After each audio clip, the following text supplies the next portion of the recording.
เส้นเยอะไปยามบุญเพิ่นตั้งข้างไงเจ้าในฟังประเพณีประจำปีนมัสการประสานตังกระดิ่งเงินขวัญใจเสือสาวสวรรค์ถนนตำวัดพระท่านเจ้าเบสเก้าเข้าภาษานาสักเสือขนมไว้ทุกเมื่อยามอีดีได้คนงามมือ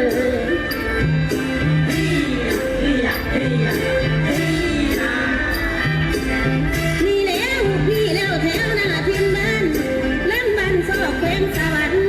ความสัมพันธ์กองดองหักโดยพัฒนาจำเรื่องบ้านทั้งประสานรักษาไว้วัฒนธรรมอันล้ำค่าจำบ้านซอกยังได้อนุรักษ์ไว้ใครสนใจให้แวะเยี่ยมโดยเด้อเจ้าทานผู้ฟังโอ้ละโน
หัว